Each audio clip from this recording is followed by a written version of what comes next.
Can a phone with the same camera hardware actually perform better just through smarter software? That's the big question with the upcoming Samsung Galaxy S25 FE, expected to launch around October. At first glance, it might look like Samsung is keeping things safe, no major upgrades in hardware compared to the Galaxy S24 FE, but don't let that fool you. The company seems to be betting big on software improvements this time. Leaks suggest the Galaxy S25 FE will keep the same triple rear camera setup, a 50 megapixels main sensor with an f1.8 aperture, an 8 megapixels telephoto camera with 3x optical zoom, and a 12 megapixels ultra-wide shooter. So what's new? It's the selfie camera that's getting a small but meaningful upgrade. Samsung might swap the 10 megapixels front camera from the Galaxy S24 FE for a 12 megapixel sensor, most likely with autofocus, which is already used in the rest of the Galaxy S25 series. It's not a massive jump, but it could make a difference for people who care about clear selfies and smooth video calls. Now here's where things get interesting. Samsung has shown before that even when they reuse the same camera hardware, changes in image processing can totally change the experience. Think about how photos can look more natural, better balanced, or sharper just because of improved algorithms. The Galaxy S24 FE already performed well in Finirana's camera score test, landing a solid 150 points. It outperformed several Android flagships and earned praise for its balanced colors, clean detail, and solid exposure. Still, it had a few weak spots. The telephoto images were sometimes too sharp, colors weren't always consistent, and video quality could be better. But none of these are hardware problems, they're things that smarter software could fix. If Samsung takes care of that, the Galaxy S25 FE could take a real step forward in day-to-day photography. Outside of the camera, the phone itself is shaping up to be a worthy upgrade. It's expected to have a 6.7-inch Full HD Plus screen with a 1 to 120 Hz refresh rate, which should make everything from scrolling to watching videos feel smooth. The phone is also rumored to be thinner and lighter, thanks to an Armor aluminum frame, and powered by the Exynos 2400 chip. Samsung might also include a larger battery with faster charging support, which could mean fewer trips to the charger and more time using your phone. All this adds up to a phone that might not look groundbreaking on paper, but could still offer a better user experience thanks to thoughtful upgrades. And remember, the Galaxy S25 FE isn't here to compete with the ultra-premium models like the S25 Ultra. It's designed for people who want high-end features without paying top dollar. If Samsung gets the camera tuning right and smooths out the earlier issues with sharpening and color balance, the Galaxy S25 FE might surprise a lot of people. And with better battery life and performance improvements baked in, this could be one of the most balanced phones in its class. So if you're waiting for a phone that offers solid camera performance, good software support, and powerful specs without breaking the bank, the Galaxy S25 FE could be worth watching.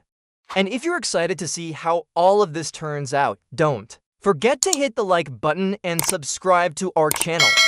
We'll keep you posted with all the latest updates as the Galaxy S25 FE gets closer to launch. Can a phone that folds really replace your computer? With the Samsung Galaxy Z Flip 7, that question just got a lot more interesting.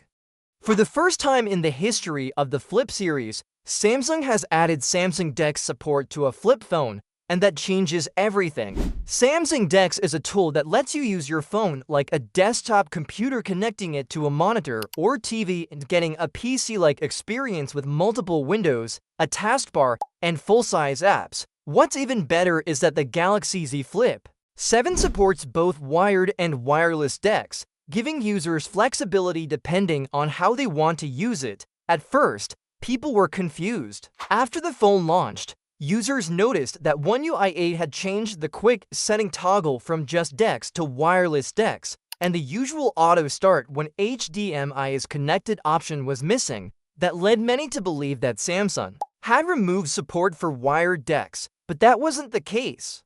Testing with older DeX stocks confirmed that wired DeX still works on the Flip 7, so whether you want to connect wirelessly to your TV or plug it into a display using a cable, the choice is yours. The real question is, how well does it perform?